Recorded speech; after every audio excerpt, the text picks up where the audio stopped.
All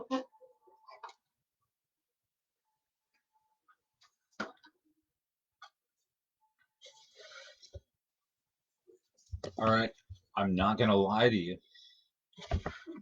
I fell asleep. I did. I was sitting 3 feet away from here, um, looking at Facebook. In fact, I was replying to a guy who I had asked a question. I sissy. I had asked this guy a question, and he'd given me a really good answer, and I owed him a good answer to that. And I was in the middle of typing it, and then I woke up. So I had to finish typing, and then come do this. Sissy says I ate all my snacks already. Oh. Don't you hate when that happens?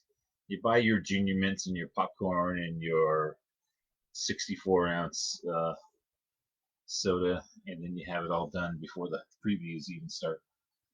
Okay, so here I am. I'm not ready. I'm here. I'm here. So this was a life drawing model, not surprisingly, um, and she was a nice girl. She would not hold still. I mean, like, not at all. Um, and I don't know. There was something wrong there. But she just fidget, and I don't know. So she didn't mind photographs, and I just basically came to have this attitude that that was all she was good for. It was, photographs look great. My drawings of her look great. Um, but I mean, if she was standing, she'd do a great pose, but she'd be standing there and like it's a 10-minute pose, and she's facing this way by the end of the 10 minutes, and so it's like you couldn't draw her. So anyhow, I hope she's doing fine. Um, I did get lots of good photographs, and like I say, those come out really, really well. And so I use that a lot. Whatever furniture the model was sitting on was not a throne like I'm always drawing. And yeah, I mean, if the model was sitting in a chair, I frequently put her in a throne, and and frequently she's got her arms up on something, like the arms of a throne, except they're not level because she had her arms up on whatever bric-a-brac was kicking around the studio, and so her arms weren't in the same place, and so I guess it just didn't bother anybody else. They were just going to draw the studio. If they drew the furniture at all, they draw, a drawing horse and a box or whatever, and say, yeah, picture of model in studio. And I just don't like that kind of art. There's some artists out there who are very, very successful. I can be disdainful of them because they make like 10,000 times as much money as I do. But they're very successful. They're very good. Their art is just spectacular. But it's just painting after painting of life drawing models standing on life drawing stand. And it's usually a boring pose because she posed like that for like 80 hours or something, and he did this exquisite rendering of her, and dull. I mean, I'm really into naked girls. I know I don't it doesn't show, but the I'm really into that. And these guys, I mean, their paintings are as good as it gets. and they don't hold my attention for 2 seconds. I just kind of go, wow, that guy's amazing. Move on. That's just me. Um, like I said, they're not crying. They're too busy cashing checks to be crying.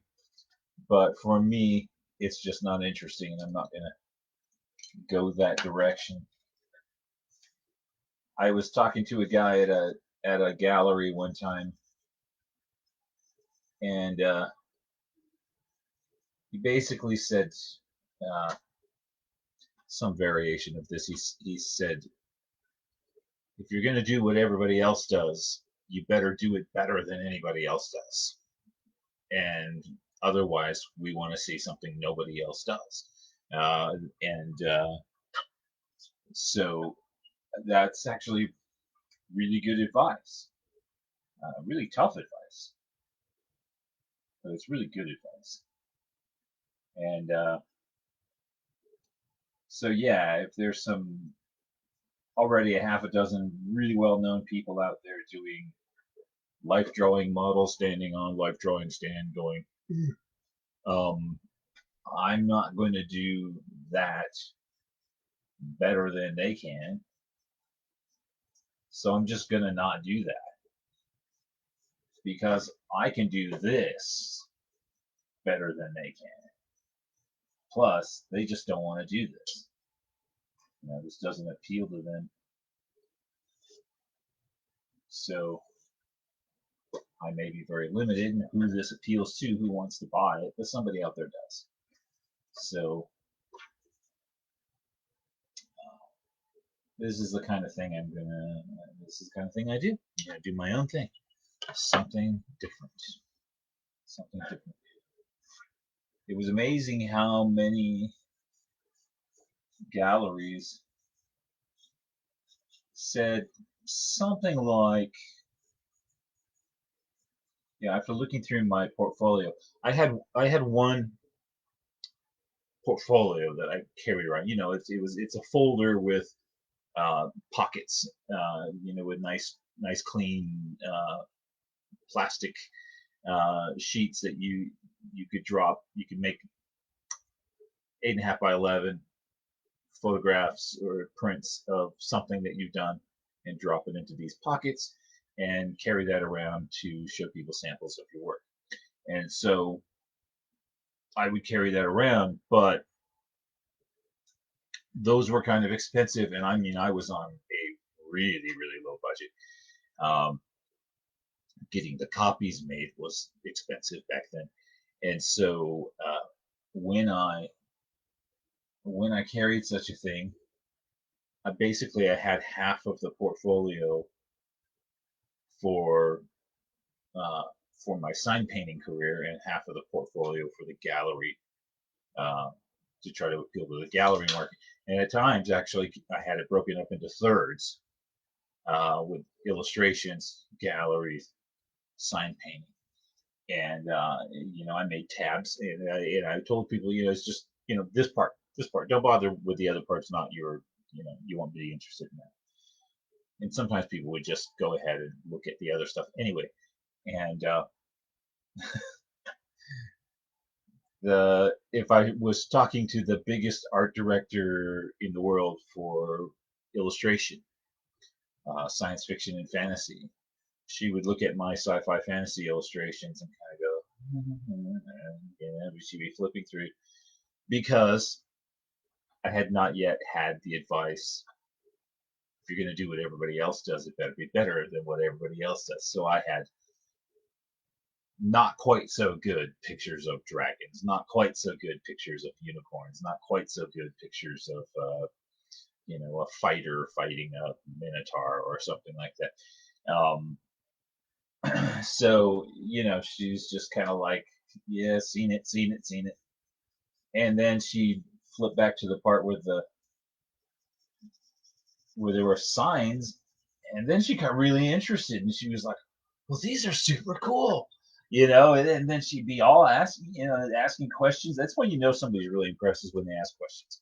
And she was like, how big is it? How long does it take you to do that? Wow, "Who, you do this full time?" You know, and so she got very, very interested in my sign work, um, and then said, unfortunately, there's nothing about that I need for for the business I'm in. But she said, for that kind of thing, that's the best I've ever seen in my life. Which she would not say that if she didn't mean it. She rejects hundreds of portfolios a day, and so she doesn't go around telling people shit that she doesn't mean. Um, so uh, so I got a great compliment that I really couldn't use. I really couldn't do anything with that. But it was a really good compliment. So where was I going? I was going somewhere actually. Trust me, I really had a point when I started. Um, but yeah, the same thing would happen in the galleries. The galleries, people would look at what I consider to be gallery work, still lifes, landscapes, that kind of thing, and they look at it and go, for that kind of thing, it's really middle of the road. We see a lot worse, but we see lots better. We reject lots better than that. And so, there wasn't much, that they could do with it. But they said, if I had to take some of your work right now, if there was some reason why I had to pick something and put it in my gallery, they said, and multiple people said this to me, they said, I would find some way to pull those Domino's signs off the building, put a frame around them, and hang them up in my gallery. That's what I would want hanging up in my gallery because that's really unusual. She said I could sell that.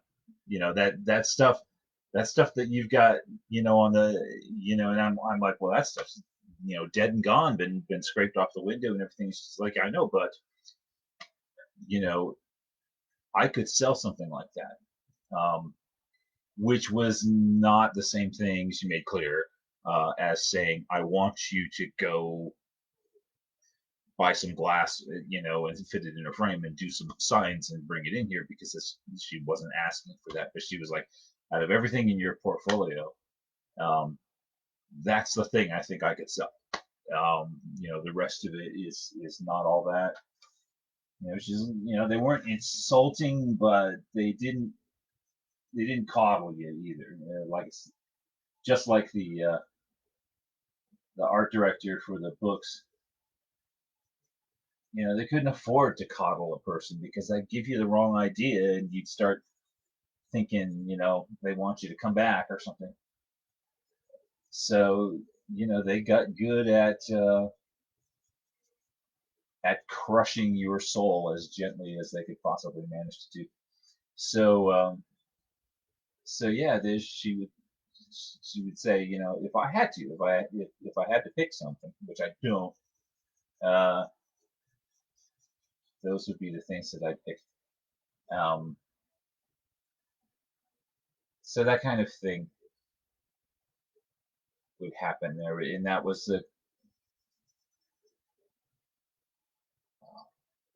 the lesson. The big takeaway was, if you're going to do the same thing that everybody else does, you better be the best in the world, you know.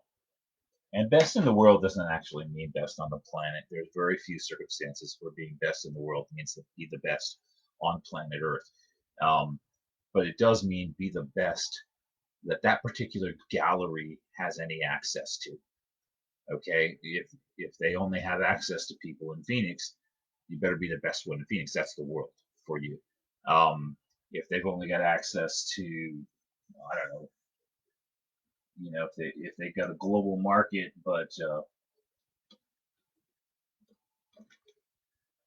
there's a bunch of really good artists who speak Chinese and they don't speak Chinese, and I don't, I'm trying to make up a limitation, but something. Um, then you better be the best English speaking person who does that, or whatever it is. Um, you know, there's there's different ways of defining how big the world is, but yeah, you've got to be the best in the world or be unique. And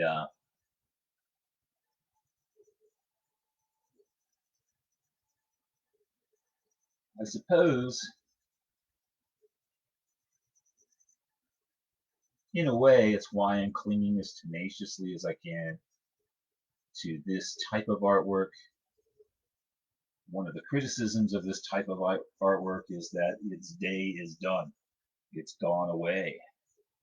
Um, there's no more demand for it. This kind of thing was done in the 60s and 70s, maybe a little bit in the 80s, and by and large, it's over with. And sometimes I think, well, okay, that might mean that that those who do that sort of thing is a shrinking number of people, which gets you closer to being the best in the world. It also means there's very few people who are interested in your product, but you still could possibly be the best out of uh, whatever they've got access to. And again, I meet a lot of people who would love to have a Frank Frazetta painting if they could afford one, but they're selling in the millions now. Uh, some paintings that originally got Frank, uh, $50 back in the 70s, uh, sold for $20 million or something. So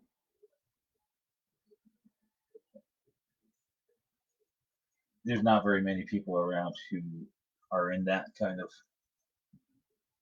uh, price range in terms of collectors. There are some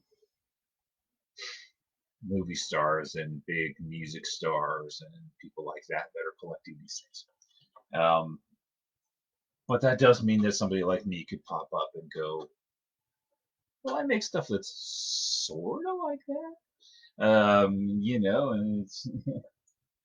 And I only want $10 million. So, so I got a comment.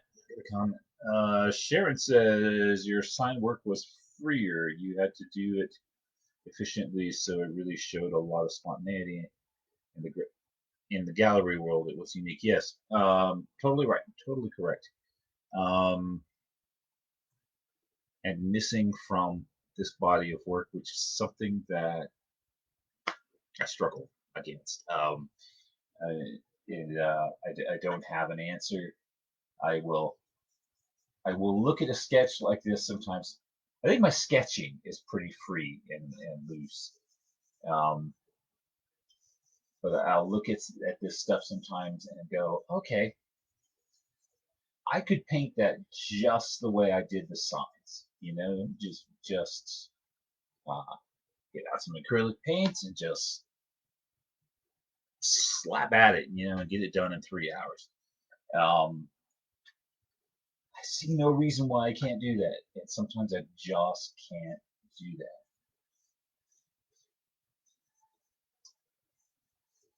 Uh, there's probably there's probably psychology happening. I try not to. I try not to have any psychology. It seems like a bad habit. Make the back of her chair look like a big old tombstone. That might be psychology too.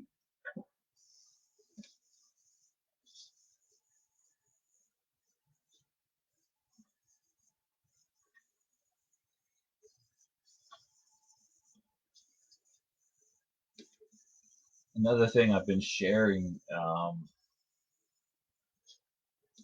and I should have gotten an example out. I don't know how quickly I can put my hands on one. Um, but I had these sketchbooks um, that I did some paint sketches in a few years ago. Give me 1 second. I'll see if I can do this.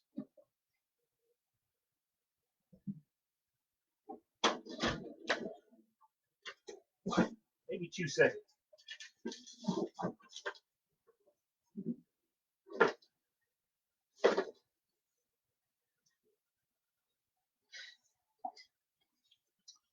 Okay, so it's one of these little sketchbooks like you can get in Barnes and Noble. These are not made for painting in. Do not paint in these. But I painted in them. And this is house paint. I would put a piece of plastic behind the paper, and it was bigger than the paper, so I'd tape it on all the sides. And let me see if I've got any of the sketches, maybe something that I didn't paint. No, I don't think I do. Well, it was something like this. I don't know. Yeah, he's probably one. What had happened is, like 10 years ago, I hurt my back. I'd had pneumonia, and I think because of the pneumonia, I hurt my back because I pulled muscles and things like that. So I couldn't get up for a little while. Didn't like to be upright, sitting up. So I took a pencil and I was trying to sketch like this, laying flat on my back. Turns out I can't do that. Maybe that's a skill I should have tried to develop, but um, I tried sketching and I just made a mess, and I slip and stuff. So then I had to scribble, and I was so bored and so full of just the desire to be creating something that I decided to be okay with creating a bunch of scribbles. And so I made a bunch of scribbles, and I would just have, I wasn't even looking. I would just scribble on the page, and there might be three circles that I just kind of made scribble, scribble, scribble, and then I wandered off and made this big shape down here. And so when I come back to it later, if I had, if I felt a little bit better and was sitting up a little bit, um, I would take that scribble and try to do the find a design hidden in the scribble type of thing. And I would just sort of make a face out of that. Um, if there's a line somewhere that doesn't do anything for me, just ignore it. And then strengthen the lines that I like, and then start adding things to it. And so I just made all these faces. And a lot of them were grimacing, which is probably why I was probably because I was really in pain. And I've been sharing these on one of these other groups that I'm on, and getting a lot of the "wow, you must have been on some incredible drugs" kind of thing to give you these visions. And no, they didn't give me any medication at all. And I was in tremendous pain. And so I was, I mean, this was how I managed my pain, really. So after getting well enough to be upright for an hour or two, um, I started painting them. And so, all right, so there's that. So there's a couple things about this that are very similar to my sign painting career, although I didn't do anything quite that whack on my signs. Some of them were pretty whacked out, but I learned a lot. I learned a lot about painting in this during this period of time. There would be a sketch or two and then a nap, and then I'd get up and do a sketch or two. Um, but I learned a lot about, like these highlights, like these blue reflected lights, how to manage that.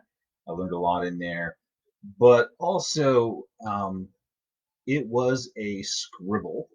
It was a scribble in a sketchbook, and then when I started painting, um, that is wrinkled right there, and I knew I was destroying the sketchbook. I was not creating something that was, going to be a high dollar item, really valuable someday, or anything like that, which I don't think these are going to be. Um, but here's a nice little goblin dude. Um, the thing was, I absolutely didn't care. Did not care at all. Okay, it could come out or it could be a disaster. I don't care. And so not having that, um, not having any pressure on me. It wasn't for a client. It didn't have an agenda. It was just something to do, um, to take my mind off things and stuff like that. And in many ways, it's some of the most interesting stuff I've ever done. And I won't have that if I turn around and start to paint this.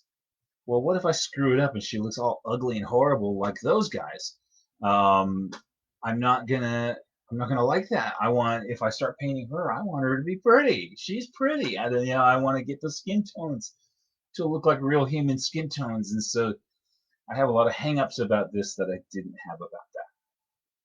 I don't know how to make those two things meet, and so I'm working on it. But in the drawing phase, I largely am in the same headspace because I don't care. Somebody says restrictions can be freeing. Sometimes you can't do what you used to do. Very true. It's like, okay, yeah, you're forced to pull yourself out of your comfortable space or your ordinary space, so you're not in your rut because your rut is for whatever reason temporarily not possible. So you're out of that space, and I was like that, and also just not caring can be very very free. Um, but when you're up and better ish, you start to care again. And but I think while I'm working with the newsprint and drawing monsters in the background or something, I think I tend to be kind of in that same headspace of I don't really care that much. I kind of wrote this sketch off a long time ago, like it was just a life drawing sketch. It really doesn't matter. Um, you know, pardon me. It doesn't matter what happened to it.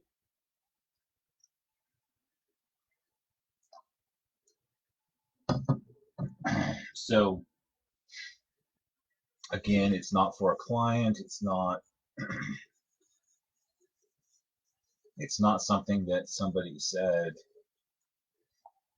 put a costume on that and I will give you $500 or something like that. There I have no such offer. And I mentioned the other day that a conversation I have almost daily is somebody will say, "What do you want for that?" And I'll tell them I want $50 for it, and then they just start telling me what they want me to go paint for that $50. I say, nope, that's not what I said. Um, but anyway,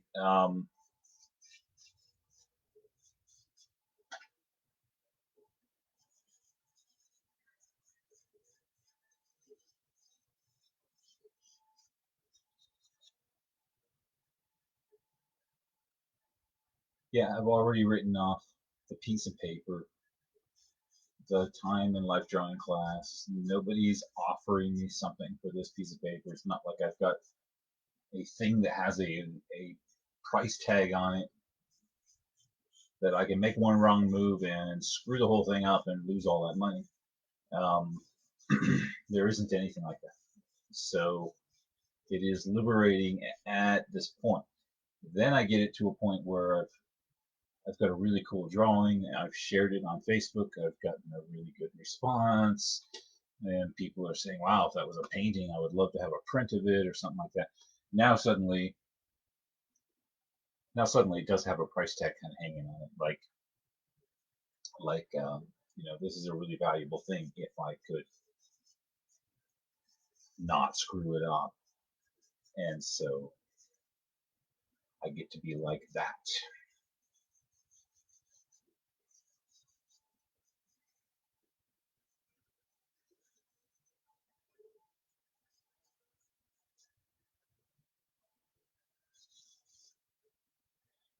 Here's a completely unrelated incident thing that can happen.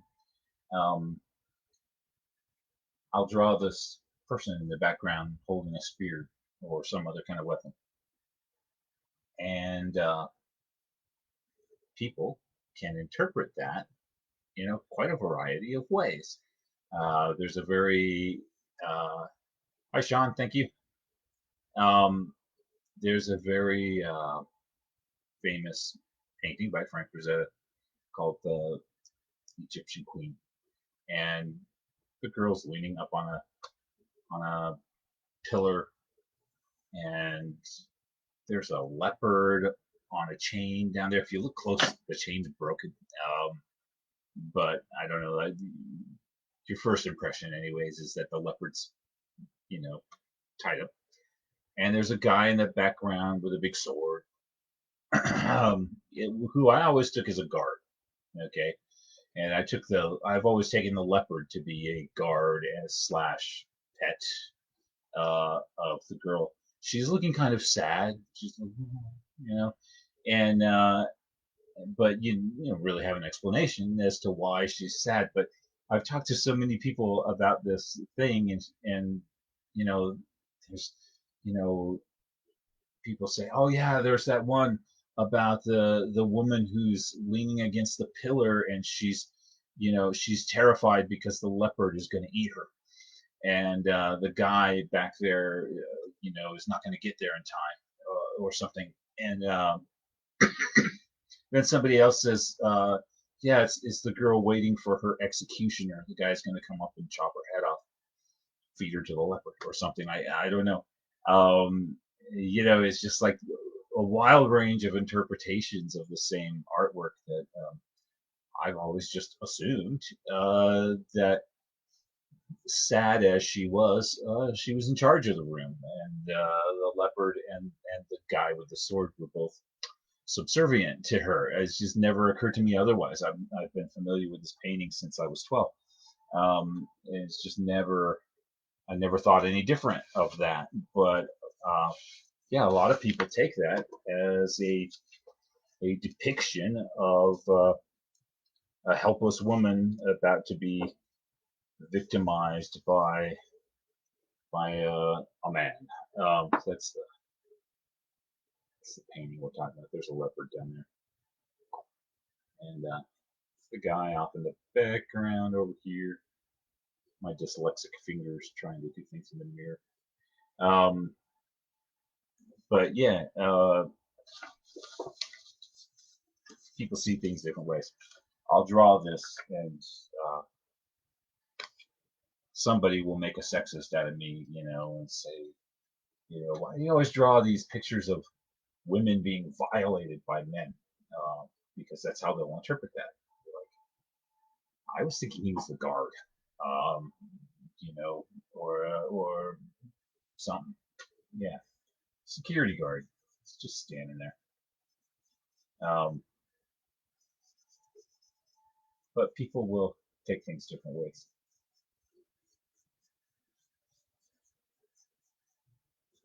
And you kind of can't control that.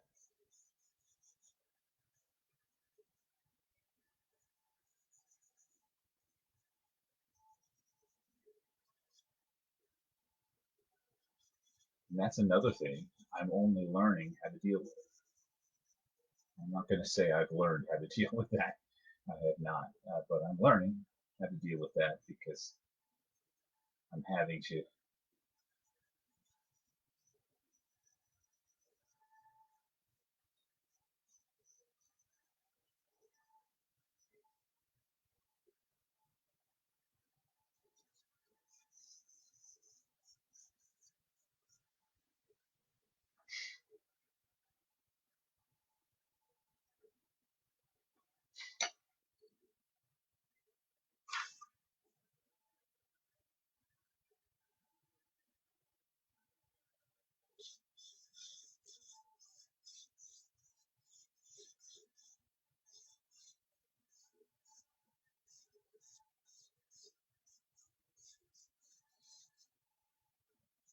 Want to give her a pet. I almost went with another leopard, but I might be just super unique and give her a dragon of some kind.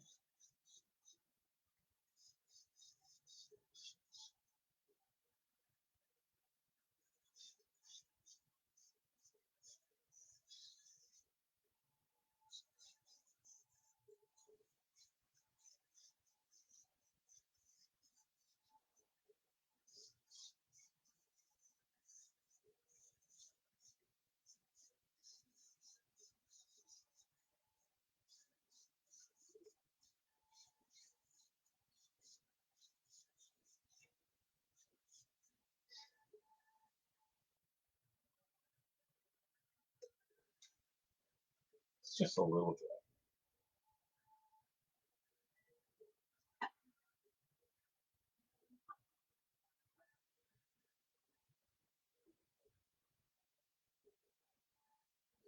Sherrod says he's nowhere near her, or whatever, I guess.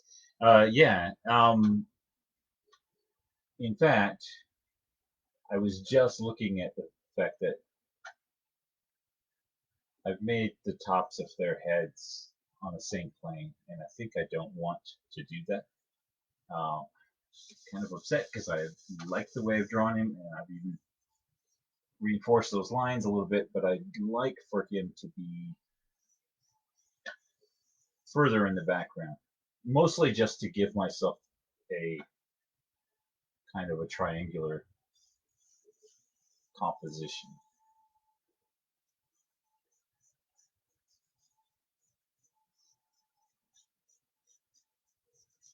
But yeah, the thing about she's being violated or whatever. There's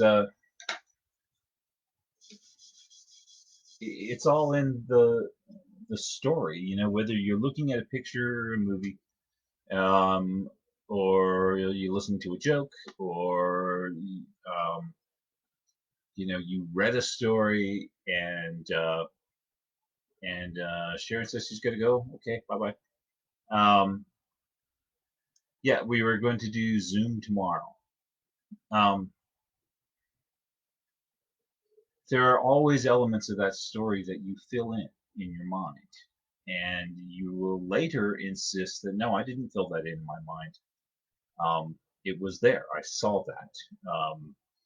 In paintings, Rosetta paintings, frequently on the ground, he'll just draw things like this, and something about that makes people say, "Oh yeah, there was all these severed heads and blood running on the ground and all that kind of stuff because there's a warrior there with a big axe, and um, axe tells you a particular narrative, and you start telling yourself a narrative. Axe means heads got chopped.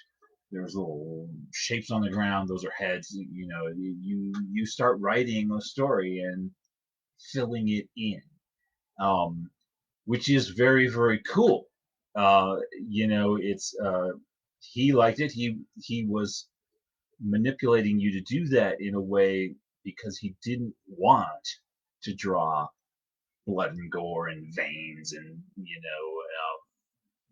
head stumps with you know bones and crap. Um, he would draw the occasional skull laying on the ground, suggesting that such a thing happened. Uh, you know, 3 months ago or something. Um, but but yeah, he wasn't big on explicit gore. Um, there were a couple instances where he did, probably was told to by the art director, but he wasn't big on that, and I'm not big on that. So it is kind of cool that people can get the sense of violence or something without explicit violence, but also it's depending on how it's the magical, wonderful side of a thing, or the infuriating side of a thing, depending on where somebody goes with the story. But it is kind of amazing and wonderful that people can go so many different places with with the same picture. You know, they can tell themselves so many different stories, having looked at the same picture. And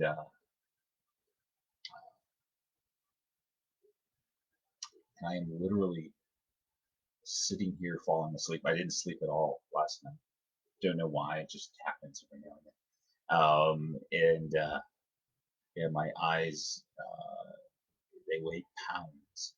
They just, my eyelids, they just want to see. Um, so I like it and am driven crazy by it.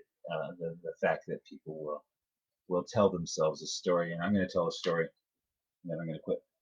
Uh, I used to work at a factory that was next door to the factory that Seller worked at, and later I worked at that factory too.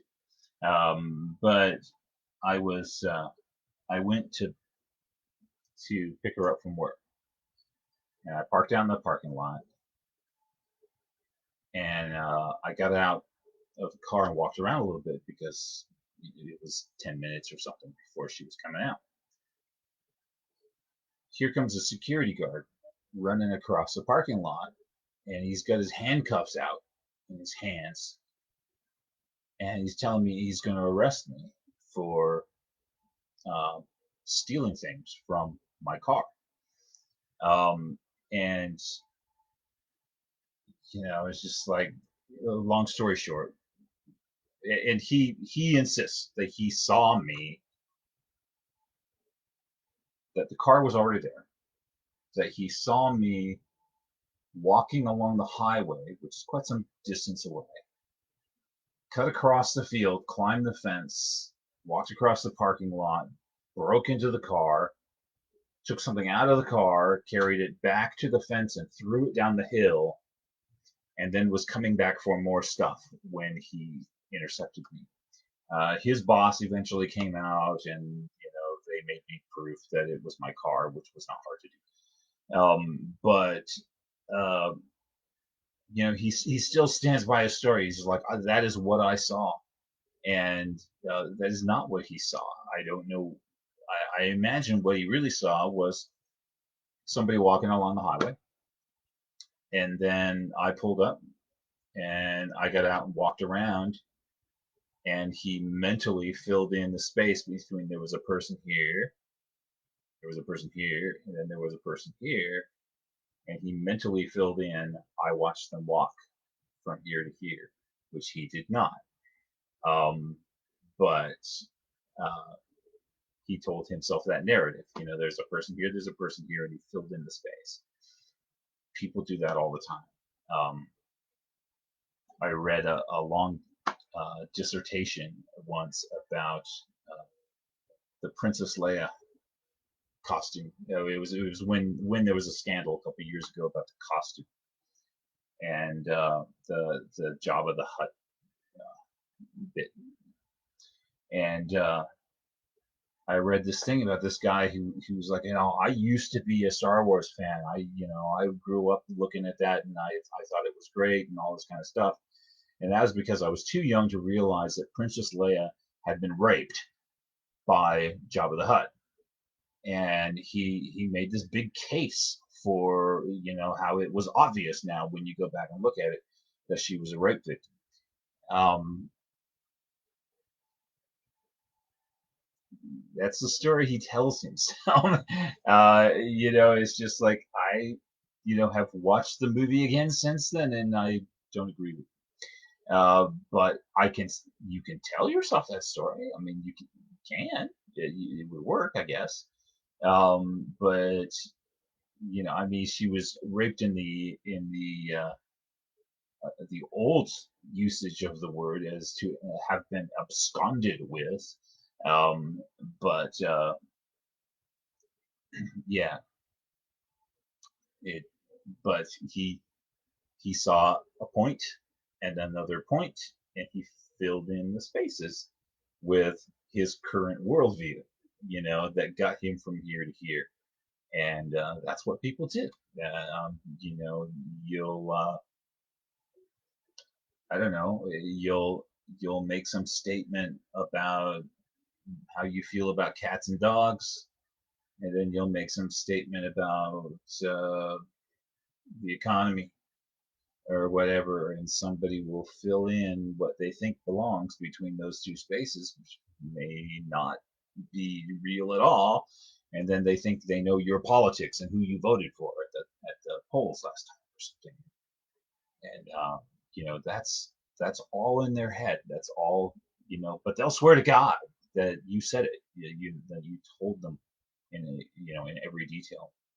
And that can be a wonderful thing in a painting, or it can be an infuriating thing in a painting. Um, Again, I am learning to just see it all as wonderful uh, when people take me utterly the wrong way, or it's the right way for so far as they're concerned. But it's they put a spin on something I've done that's just like nothing like what I intended, and there's nothing I can do with it. And so anyway, I did not get very far with that. I got some shadows of ideas down, and maybe we'll have another go at it on Monday or Tuesday.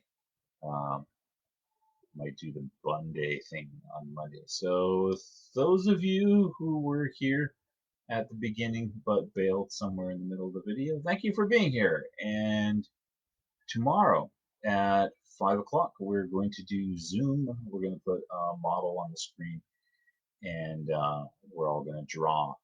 That's 5 o'clock Arizona time. Those of you who are in Ireland, I will forgive you if you don't show up. Um, it's I'm impressed that you're here at all today. So but yeah, 5 o'clock. I'll post a link by 4:30 or so, unless I fall asleep or something like that. But it's fun. Come and join us and draw. And if you don't draw, I can't reach out and smack you. Um, I tried and I can't do it. So it's fun. It's fun hanging out. And I'll see you tomorrow. Bye bye.